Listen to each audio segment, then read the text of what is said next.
I'm a huge advocate for anyone that tells you that the bottom is in is kidding themselves. Anyone that tells you that the bottom isn't in, now just to give people a bit of a sense of scale there, going down to 45K, this doesn't mean it can't happen. But if it does go down there, the amount of supply, long-term holders, the amount of damage, financial damage that will be done is comparable only to 2015. And 2015, just for context, the market cap was $3 billion. Strategy has $3 billion. They end up shorting it like 55, thinking that this, all right, now I'm going to make all the money I lost in my long positions for the last 6 months. I'm going to make all that money back. But it's mostly the boomers with their retirement accounts and their self-managed super funds who are the real hodlers, right? You know, it's not actually us.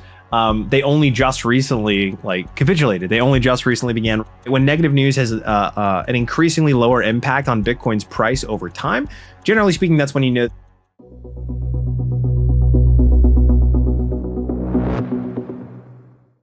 That is not yet here. It is not yet here. Well, first things first, that it's the random walk of markets. So I'm a huge advocate for anyone that tells you that the bottom is in is kidding themselves. Anyone that tells you that the bottom isn't in is also kidding themselves, because we just don't know, right? Markets have got to walk their own walk. And I think it's all about a scale of magnitude. So for example, my working thesis has been that we probably bottom somewhere above the realized price. That's at 53K. Getting below, there's a whole bunch of fundamental reasons why I think we don't belong below there. Now, the market doesn't give a rat's what I think we belong. But from a fundamental standpoint, to my view, the low 50s is just, it's oversold. It's well and truly oversold. And I honestly wouldn't be surprised if we bottomed higher than that. So that's my current working base case. I've then pushed a bunch of my models to say, all right, let's go down to 45K. Let's see what the current supply structure would look like at 45K. And short of the story is, it's kind of looking like 2015. Now, just to give people a bit of a sense of scale there, going down to 45K, this doesn't mean it can't happen. But if it does go down there, the amount of supply, long-term holders, the amount of damage, financial damage that will be done is comparable only to 2015. And 2015, just for context, the market cap was $3 billion. Strategy has $3 billion in their cash reserve now. So it's hard for me to say that we deserve, belong, that I expect. I can't construct my base. I don't like constructing my base case on a flyer. So from my perspective, from the fundamental side, from the way humans have behaved, from the capitulation signals that we've seen, there's a bunch of things saying like, yeah, 45K could happen. It's just, I cannot in good faith as a professional make it my base case. If it does happen, I'll learn a lot from it. But for now, it's not something that I can convince myself as being something that I'm going to be like, that is a likely scenario. It's certainly possible, but it's not my base case.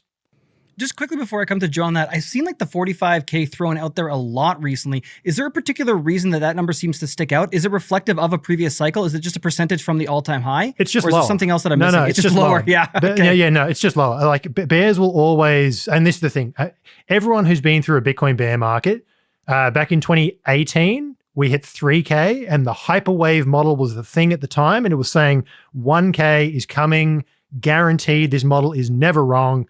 That was the bottom. 2022, the bottom was 15K and the number was 12K, 10K. They were the numbers that everyone was just talking about. Michael Sullivan's done a bunch of work here looking at like people just seem to anchor to these numbers. And every time a price goes lower, bear markets have, I mean, like all trends, they have a self-reinforcing feature. The lower it goes, the more people are sad. The sadder people are, the more they get bearish. The more bearish they are, the more they lower their price targets. And eventually you just run out of sellers and everyone's the most bearish, right? So generally speaking, you get that final capitulation wick and everyone just goes, oh man, here it goes. And they just go max short at the bottom. They didn't short at 126 or 100 or 80. They end up shorting at like 55, thinking that this, all right, now I'm going to make all the money I lost in my long positions for the last 6 months. I'm going to make all that money back in one trade, and that just wipes them out. So, you know, that's generally what happens. People just get this self-reinforcing bearishness and bullishness at the other side. People get super bullish at the top. No one, and by the way, I'm not saying do this, no one borrows money at 30K or 20K in 2022 to buy Bitcoin. I got so many messages, it was like 12 in like 2 weeks, when we got to 110K the second time in July. People, Bitcoin is saying, how do I lever up to buy more? I'm like, Not a good question. The answer is don't do that. Oh, God. Joe, I want to get your thoughts on that, as well as if there's what evidence do you see, if there's anything else that maybe wasn't covered, that would support the idea that we might actually be going lower? Goodness gracious. Well, first off, I feel like a total imposter being up here with James instead of the other side of the microphone with you, Nathan. But, I'll throw in my 2 cents here. Look, I think, James did a really good job laying out sort of the the on-chain, the on-chain thesis and also the technical thesis, right? Like if Bitcoin were to go to 45K, you'd basically be almost matching the depth of the prior bear market, which is not something Bitcoin has ever done. Generally speaking, the bear markets in terms of size regress over time. They get slightly smaller. So, the last bear market was like 79%, I think, something like that. A decline to 49K would be right around 79%, or 45K would be right around 79%. So it would completely break all precedent. And it would break precedent at a time where the Bitcoin ownership cohorts are more different than ever, right? Like ETFs make up a much larger chunk of Bitcoin holdings, obviously than prior cycle because they weren't around the prior cycle. And that's a very, very sticky cohort, right? We like to think of ourselves as the diamond-handed hodlers, but it's mostly the boomers with their retirement accounts and their self-managed super funds who are the real hodlers, right? It's not actually us. They only just recently capitulated. They only just recently began really selling in size beginning in June. With that in mind, knowing that hundreds of thousands, millions of Bitcoin are held by these ETFs in the US alone, it's kind of absurd to say that we're going to not only break the idea of smaller bear markets over time, but completely match the prior bear market in terms of its depth. It's kind of ridiculous. And then also, but to steelman the case for another leg down, a couple of different things. Like number one, the inflation scare, the inflation stuff. So this has gone back and forth so many times. In June, we had such a Goldilocks inflation report because the Strait of Hormuz opened up during the entire month. So basically the price of oil had declined. And then by the time it hit June, the price of oil was below $75 and it stayed there for all of June because of the anticipation of opening the Strait of Hormuz than actually opening the Strait of Hormuz. And then lo and behold, oil's back above $100 now because just as June wrapped up, we started shooting at them again, right? So now it's back up above $100. It's within a hair's breadth, probably over the next couple of days of going back to 115, back to 120. And so we did see CPI inflation cool from 4.2% all the way down to, 3 point whatever percent. But chances are, right, because we're measuring the month of July now, it's no longer going to be the case, right? During next month's print, which is going to make for a more hawkish Fed, which is going to put rate hikes back on the table, which of course would be a headwind for Bitcoin. That said, when Bitcoin bottoms are forming, you generally know when a Bitcoin bottom is in the process of forming, any number of ways, right? The technical levels, the on-chain levels, the amount of time it is spent there. But, in my mind, one of the key things to look at is how well Bitcoin holds up despite bad news.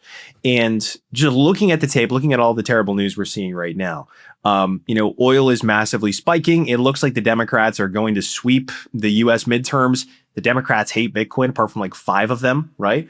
So that's not ideal. All of these negative catalysts for Bitcoin, particularly the worsening macro backdrop and oil above 100, the fact that Bitcoin is holding steady, I'm pretty sure it's still 65K right now. That's pretty good, right? It is down marginally on the day. It's down from 66 where it was. But even still, the fact that rate hikes coming back on the table isn't something that's more of a headwind for Bitcoin is quite telling, right? When negative news has an increasingly lower impact on Bitcoin's price over time, generally speaking, that's when you know that the bottom is close to forming.